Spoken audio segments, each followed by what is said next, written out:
আসসালামু আলাইকুম, hello friends. আজকের ভিডিওতে ফ্যাটি লিভার সম্পর্কে কিছু আলোচনা করব।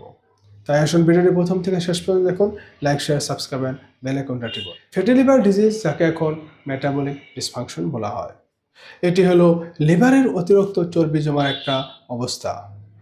এটি বিশ্বব্যাপী প্রাপ্তবয়স্কদের 50%কে প্রভাবিত করে, যেটা নাকি প্রত্যেক 3 জনের মধ্যে একজন আপনার ফ্যাটি লিভারের সমস্যায় ভুগছেন। এটি মূলত মেটাবলিক সমস্যার সাথে যুক্ত। আপনার স্থূলতা বা ওবেসিটির সমস্যা, বিশেষ করে পেটের চর্বি, টাইপ 2 ডায়াবেটিস, কোলেস্টেরল লেভেলটা বেড়ে যাওয়া, আর প্রেশারের সমস্যা, এছাড়া আপনার ইনসুলিন রেজিস্ট্যান্স, এগুলোর জন্য আপনার ফ্যাটি লিভারের সমস্যা দেখা দিতে পারে।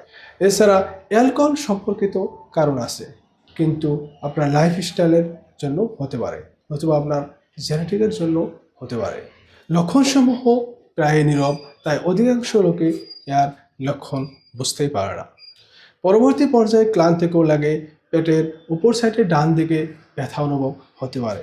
আর এটি যদি আরও ডেভেলপ হয় তাহলে চোখ, স্কিন এগুলা হলুদ হতে পারে, আর তার সঙ্গে আপনার হাত, পা, পেট এগুলা ফুলে যেতে পারে। তাই আপনি এগুলো কনফার্ম করার জন্য আপনি কিছু ব্লাড টেস্ট, যেমন HGPT, HGOT, বিলিরুবিন, এগুলো টেস্ট করতে পারেন। আর তার সঙ্গে আপনি কনফার্মেশনের জন্য একটা আলট্রাসাউন্ডও করতে পারেন। আপনি যদি প্রাথমিক পর্যায়ে আপনার রোগটা ধরতে পারেন, তাহলে লাইফস্টাইল পরিবর্তন করে, কিছু খাবারের পরিবর্তন করে আপনি এটা অনেকটাই ভালো করতে পারেন।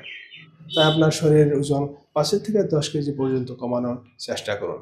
প্রত্যেক দিন 15 থেকে 20 মিনিট হাঁটুন, রেগুলার এক্সারসাইজ করুন, যোগা, মেডিটেশন করুন, পর্যাপ্ত পরিমাণে জল পান করুন, আর আপনি বিশেষ করে নারকেলের জল পান করুন। আপনি প্রসেস ফুড, আর্টিফিশিয়াল ফুড, বেশি কার্বোহাইড্রেট, চিনিযুক্ত খাবার এড়িয়ে চলুন। আপনি পুষ্টিকর খাবার খান, আর আপনি স্বাস্থ্যকর খাবার খান। আপনি বেশি করে অরেঞ্জ, আমলকি, সিপাকথল, এই জাতীয় ফলগুলো, যেগুলাই বেশি ভিটামিন সি থাকে, সাইট্রাস ফ্রুটসগুলো আপনি বেশি করে খান। তবে আপনার যদি ফ্যাটি লিভারের সমস্যাটা অনেক বেশি থাকে, তাহলে আপনি একজন অভিজ্ঞ ডাক্তারের পরামর্শ অনুযায়ী ওষুধ খান আর নিয়মিত ডায়েট করুন।